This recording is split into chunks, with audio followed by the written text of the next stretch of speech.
BCom part first के सभी विद्यार्थियों का इस वीडियो में फिर से एक बार बहुत बहुत स्वागत। इस वीडियो में हम बिजनेस लॉ पर चर्चा कर रहे हैं और उसमें एक नया टॉपिक, नया चैप्टर प्रारंभ कर रहे हैं जिसको हम कहते हैं अनुबंध भंग के उपचार, remedies for breach of contracts. यह टॉपिक बिल्कुल उसी तरह है जैसे कि एक व्यक्ति अस्वस्थ हो जाता है, बीमार हो जाता है, तो उसकी बीमारी के लिए जो उपचार उपलब्ध हैं वो उपचार उसे दिए जाते हैं।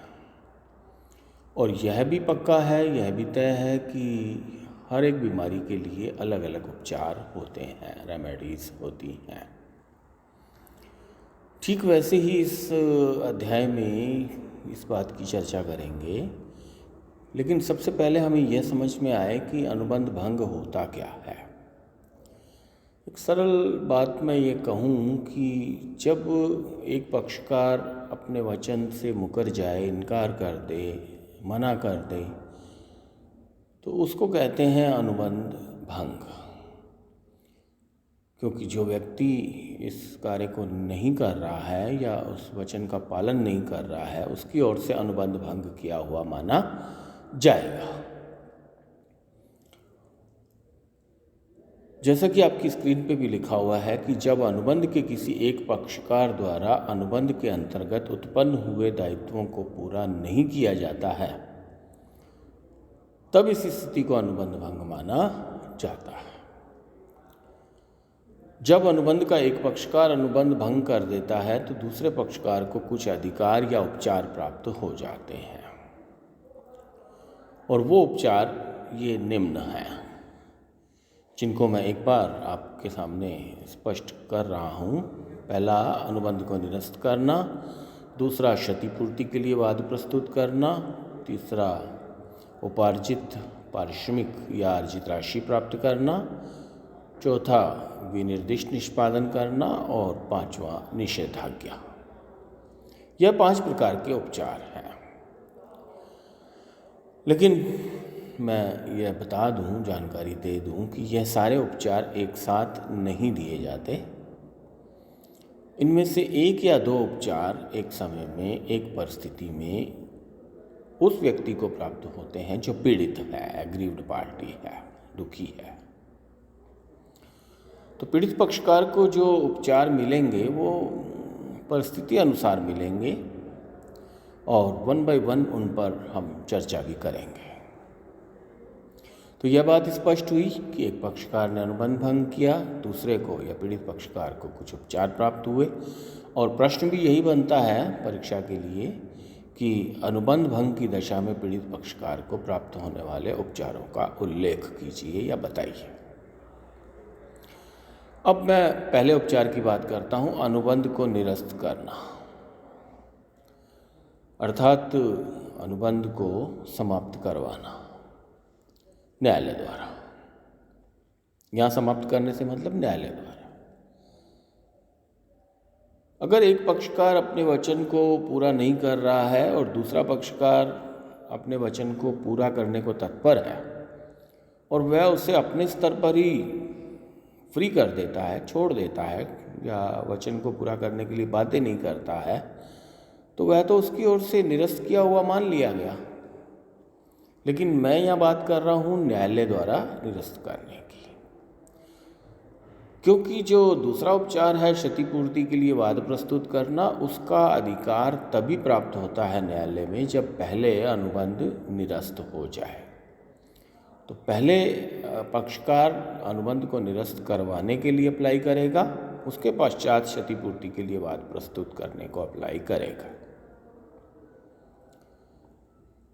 निरस्त करने में पक्षकार को न्यायालय में अप्लाई करना होगा। इससे उसकी सेफ्टी भी है, क्योंकि कुछ समय पश्चात वो दूसरा पक्षकार कह सकता है कि मैं अपने वचन को पूरा करने को तत्पर हूँ। तो ऐसी स्थिति में इसे दिक्कत आ सकती है। यदि ये समय रहते हुए न्यायालय में अप्लाई कर देगा तो न्यायालय कुछ परिस्थितियों में यह मानते हुए कि जब अब अनुबंध का निष्पादन नहीं हो सकता या उस परिस्थिति में वापस नहीं आ सकते, तो अनुबंध को निरस्त कर देता है और वचन का निष्पादन भी अब नहीं हो सकता है। तो ऐसी स्थितियां बनने पर न्यायालय अनुबंध को निरस्त कर सकता है। अब दूसरी बात आती है क्षतिपूर्ति के लिए वाद प्रस्तुत करना। यह बड़ा व्यापक उपचार है। पहले तो मैं यह स्पष्ट कर दूं कि पीड़ित पक्षकार को यह क्षति वास्तव में हुई होती है और उसी के लिए वो वाद प्रस्तुत करता है। जैसे मान लीजिए कि एक्स वाई को एक बाइक 25,000 रुपये में बेचने को तत्पर था। वाई ने उस बाइक को खरीदने से मना कर दिया। अनुबंध तो हुआ था लेकिन अब मना कर दिया। तो ऐसी स्थिति में वाई को क्षतिपूर्ति करनी होगी। अब वो कैसे निर्धारित होगी, कैसे करनी होगी?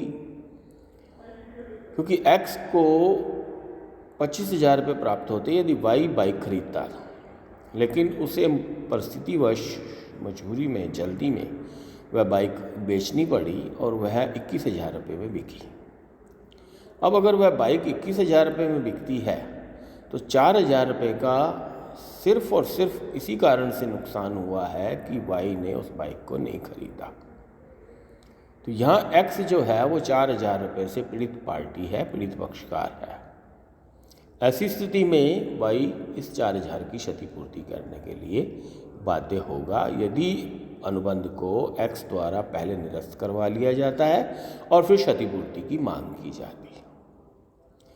अब मैं कुछ क्षतिपूर्ति से संबंधित नियमों पर भी चर्चा करना चाहता हूं, जो आपकी स्क्रीन पे तो दिखाई नहीं दे रहे, लेकिन जो नियम हैं और जो बनते हैं वो नियम अनुसारित तो होते हैं, उनका पालन होता है। सबसे पहली बात कि अनुबंध भंग के परिणाम स्वरूप क्षति हुई हो, जिसका कि मैंने अभी उदाहरण से जिक्र किया है कि क्षति जो है वो हुई हो, क्षति वास्तव में हुई हो। उसके पश्चात क्षति नाम मात्र की भी होती है। जब बहुत नॉमिनल वैल्यूज़ में होती है, 100-200 रुपये की क्षति होती है, तो वह नाम मात्र की क्षतिपूर्ति कहलाती है। व्यापारिक सौदों में मूल्यों का अंतर जो होता है, मूल्यों का उतार चढ़ाव जो होता है, वह क्षति की राशि होती है। इसी प्रकार निस्तीर्ण क्षति भी होती है, लिक्विडेटेड डैमेज और पेनल्टी। लिक्विडेटेड डैमेज तो वो है जो पक्षकारों द्वारा अनुबंध करते समय क्षति की राशि के रूप में निर्धारित कर ली जाती है, उसको हम लिक्विडेटेड डैमेज कहते हैं, निस्तीर्ण क्षति कहते हैं। जैसे अनुबंध के दोनों पक्षकारों ने यह तय कर लिया था कि हम में से कोई भी वचन से इनकार करेगा तो वह दूसरे को 5,000 रुपये की क्षतिपूर्ति करेगा, तो फिर यहाँ क्षति की राशि अलग से निर्धारित करने की आवश्यकता नहीं है, क्योंकि पक्षकारों ने पहले से ही क्षति की राशि को निर्धारित कर रखा है और वह निस्तीर्ण क्षति कहलाएगी। अब बात आती है दंड की, पेनल्टी की। तो पेनल्टी कई गुना होती है। निस्तीर्ण क्षति तो पूर्व निर्धारित होती है, लेकिन पेनल्टी जो है वो कई गुना होती है जितना नुकसान हुआ है, और वो मान्य भी है। न्यायालय भी कर सकता है और पक्षकार भी आपस में निर्धारित एक दूसरे को दंड करके कर सकते हैं। तो कहने का अभिप्राय ये है कि क्षतिपूर्ति से संबंधित कुछ नियमों को ध्यान में रखते हुए वाद प्रस्तुत किया जा सकता है। उसके पश्चात उपार्जित पारिश्रमिक या अर्जित राशि प्राप्त करना, जिसको हम क्वांटम मेरिट कहते हैं, अर्थात यह ऐसी प्रकृति के अनुबंधों पर लागू होता है जिसमें कि एक पक्षकार द्वारा कुछ कार्य कर लिया गया है, कुछ समय पश्चात दूसरे पक्षकार ने उस अनुबंध को भंग कर दिया, अनुबंध को तोड़ दिया या उसे कार्य करने से रोक दिया। अब यहाँ देखने की बात यह है कि जिस पक्षकार ने अनुबंध की शर्तों के अनुसार कुछ कार्य कर लिया है तो उसकी तो मेहनत हो गई, उस मेहनत का उसे पारिश्रमिक प्राप्त होना चाहिए, और यह पारिश्रमिक इस उपचार के अंतर्गत प्राप्त होता है, जिसको कहते हैं हम उपार्जित पारिश्रमिक या अर्जित राशि प्राप्त करना।